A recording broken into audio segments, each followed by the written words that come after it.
For this video on adding and subtracting fractions with unlike denominators, I wanted to use whiteboard so that you could understand how it really works. So I want you to think of this video as sort of being like a whiteboard that's behind rectangle table or on the little dry erase boards that we have when we sit together as a small group as you work through this video. Before we begin working with fractions that have unlike denominators, I want us to review what working with like denominators is. And you can see this easy problem that we have. 1/4 plus 2/4 equals 3/4. And you can see that I've drawn a rectangle and divided it into parts. We can see that this 1/4 part and the blue represents the 2/4 part is equal to 3/4. Nothing new to you. However, sometimes students get confused. Sometimes, if they just saw this, they might go ahead and add 1 plus 2 equals 3 and 4 plus 4 equals 8. That's not the case, and this is why. So as you're working with all these types of problems, I want you to either think about the red fraction circles or I want you to draw rectangular diagrams so that you can kind of have an idea and think about what it really means, and that will help you. Here's our first problem. 1/10 plus 4/5. Now you notice that we have different denominators, or what we've been calling as unlike denominators, denominators that are not the same.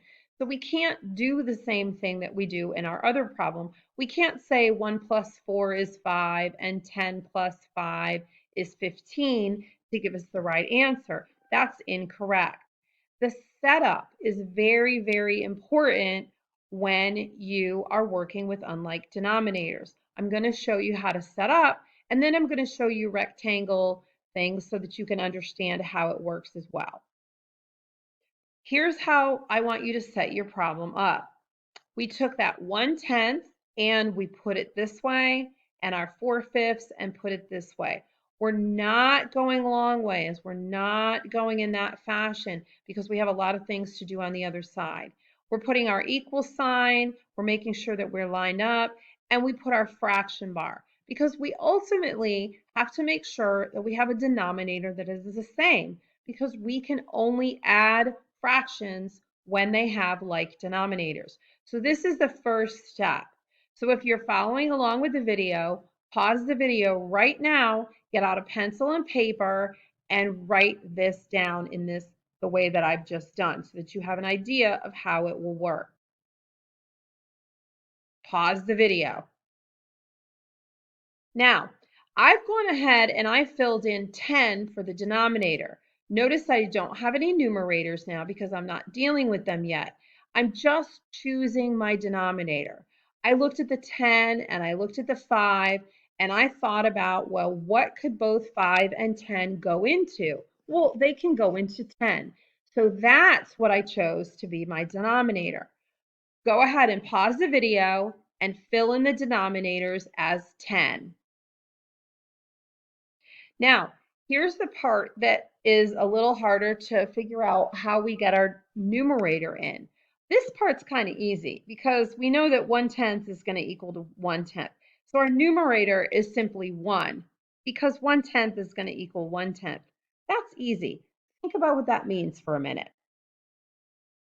It means that 1/10 is equal to 1/10. You can see my rectangle and it's divided into 10 squares, and I have one rectangle covered. Now, how did I figure out what the 8 was as the numerator? Here's the trick. How many 5s fit into 10? 2. 2 times 4 is 8. That's a trick if you can't visually think about what that's going to mean. So let's go over it again. How many 5s fit into 10? 2. 2 times 4 is 8. As we add 1/10 and 8/10, that becomes 9/10. Let me show you why. As we looked at our fraction here for 4/5 or 8/10, you can see I also have a rectangle. I tried to draw do it exactly the same as the other. And you can see with the dark black lines, I divided it up into fifths. And so my purple is 4/5. So my original problem was 1/10 plus 4/5. Now, I had to get that 4/5 to equal 8/10. And you can see I made my little dotted lines here and divided that rectangle then into tenths. And so I had 1/10, 2/10, 3/10, 4/10, 5/10, 6/10, 7/10, 8/10, and then 9/10. And that's how I got 9/10 for my answer. Now, that is a proper fraction. Do I need to change it into a mixed number? No, I don't, because I only change improper fractions into mixed numbers. On your piece of paper or your dry erase board or whatever you're working along with me, I want you to copy this problem down. 7/15 plus 1/3. Notice that we're going long ways. We don't want to set up any problems going long ways. We can't add these together because our denominators are unlike. Get ready for the first step. Here we've taken our first problem and we've set it up. 7/15 equals, we put our fraction bar down, plus our 1/3, put our 1/3 down, our equal sign, and our fraction bar. And then, of course, our bottom bar. That was our first step because we have to make sure that we're setting it up in the right capacity to be able to move quickly. Make sure you have this written down. Pause the video so that we can get ready to move on to the next step.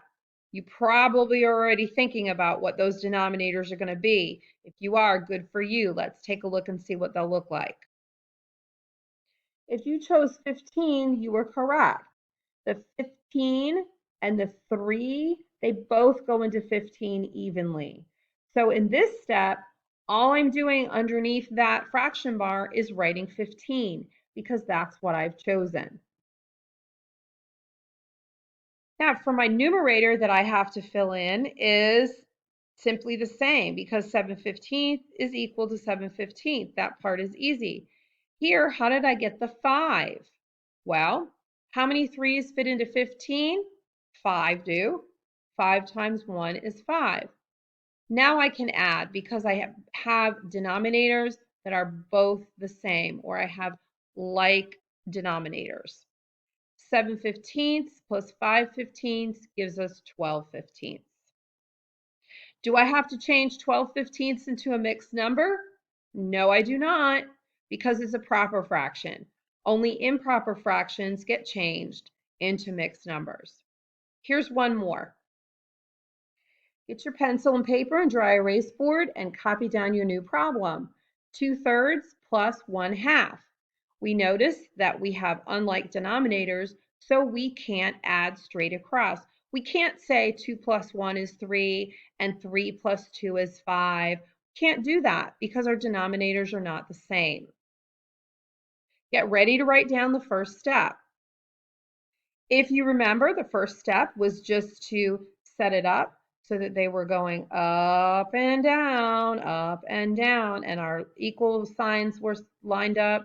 And we simply put our fraction bar down to get ready to think about what our new denominator is going to be. In this case, a 2 can't fit into a 3 can't fit into 2.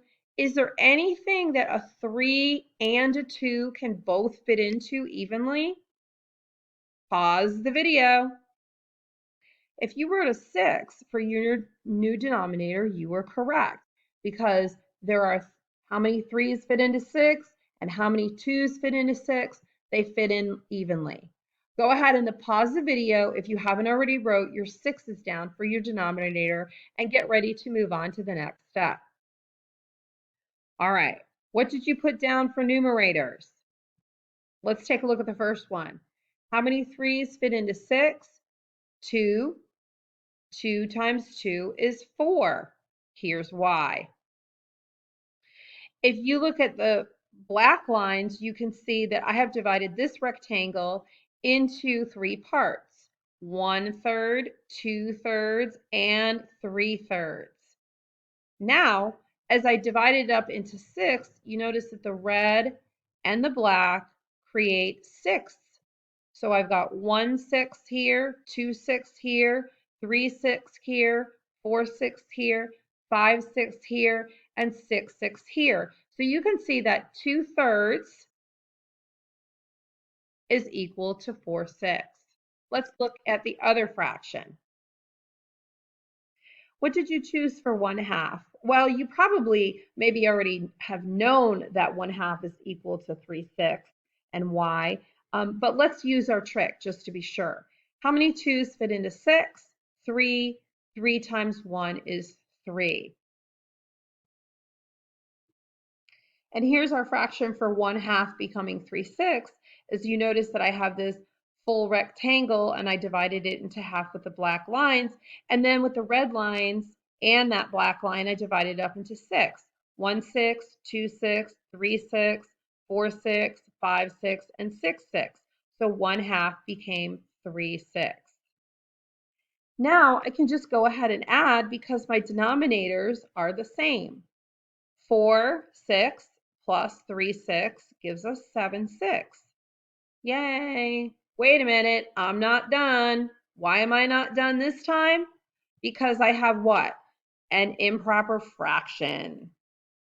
Now's the time to change an improper fraction into a mixed numeral.